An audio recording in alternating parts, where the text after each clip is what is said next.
What is the right age according to you कि हाँ उनको सेक्स एजुकेशन अब देनी चाहिए अपनी जनता को? देखो, सही age to start sex education start हो जाती है 3 years ऑनवर्ड से। 3 years? यस, सही बता दो। यस। तो आपको ऐसा लगेगा कि 3 साल के बच्चे को है ना क्या सिखाना है, but most of the rapes happen in the age from 3 to 5, जो छोटे बच्चों के साथ होते हैं। क्या बात कर रहे हो? Yes, the Pradyuman case which is very famous, DPS का केस है। The sports teacher did something bad with the child, a male child, 5 years का बच्चा था। 5 साल के बच्चे को कोई पेरेंट सोच ही नहीं सकता कि इस बारे में कुछ बताएं। तब तक तो वो खुद ही प्रिपेयर नहीं होते, अभी वो अपना दूसरा कर रहे होते हैं, तो वो एक नहीं पता। मैं बोलती हूँ सही एज सेक्स एजुकेशन की तब है जब से बच्चा अपने बॉडी पार्ट्स ना वॉशरूम में छुपाने लगे, जब बोलने लगे कि बाथरूम का गेट बंद करो, मम्मी मेड देख रही है ना, टावल बांधो, मैं ऐसे नहीं उतारूंगा, तो वो एक सही एज है। बट कितना बताना उस एज के अनुसार बहुत ज़रूरी है।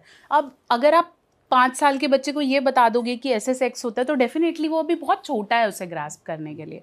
तो 3rd year से स्टार्ट करो, good touch, bad touch, what are your secret जैसी पार्ट्स, राइट। जैसे ही बच्चा 5-6 साल का हो जाए, 5-6 साल साइकोलॉजिकली वो एज है जब उसे ये पता है ये मेरा टॉय है, किसी को नहीं देना, तो आइडेंटिटी फॉर्मेशन हो गया। मैं इस समय वो मम्मी को ये भी बोल देता है कि आप गलत बोल रहे हो, मेरा दोस्त तो ये बोलता है ना, आप बुद्धू हो, व्हाटएवर। अब उसको पता है कि मेरी आइडेंटिटी है, उससे पहले वो वही बोल रहा है जो आप बोल रहे हो।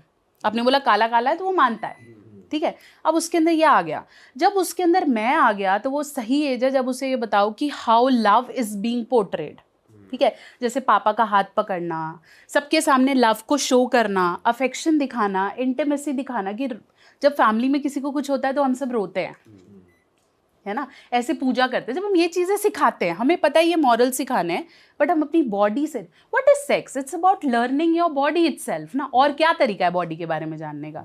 वही 2 चैप्टर्स हैं बायोलॉजी के, जिसे हम बोलते हैं ये सेक्स एजुकेशन है या तो रिप्रोडक्शन है, इसके बारे में नहीं पढ़ना है। स्कूलों में तो यही चैप्टर होता है मोस्टली, बस जो टीचर्स नहीं रिप्रोडक्शन का एक पढ़ाते, चैप्टर। हाँ, क्योंकि वो खुद भी ही शर्म comfortable में नहीं है। पढ़ाते हैं कि Yes, भाई हाँ, वो बोलते हैं ये नहीं आएगा क्योंकि वो कॉलेज में आ रहा है, तो वो पर्टिकुलर पोर्शन हटा ही देते हैं कि ये नहीं आएगा, या ये खुद पढ़ लेना।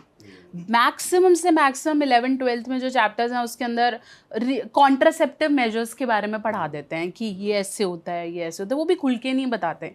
मेरे को ही नहीं बताया बीइंग मेडिकल स्टूडेंट होने के बावजूद, तो हमें प्लांट का रिप्रोडक्शन अच्छे से बताते हैं। वहाँ से सीमेन गिरता है, वो ऐसे, सब ने वो एक एक फूल तोड़ के चिड़िया वो उसके अंदर देखा हुआ है क्योंकि वो ज़रूरी है, ठीक है। लेकिन ह्यूमन के बारे में नहीं बता रहे। वही चीज़ ओ माई गॉड 2 मूवी में बहुत अच्छे से उस पर बात की गई है कि it is very important. So the peak age जब आपको उसे बताना है that how babies are born should be 10 years।